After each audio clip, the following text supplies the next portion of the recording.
Hi everyone, I wanted to make a video with instructions on how to log into Clever so that you can use BrainPop Junior and some other cool websites that you can access through Clever.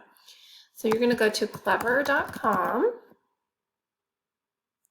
and then you're going to click Login as a student, and then you will type in King Springs and then click.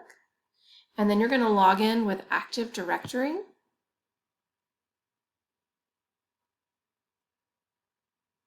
And then once you have logged in to Active Directory, and you're going to use your child's student email and 8-digit birthday password in order to log in.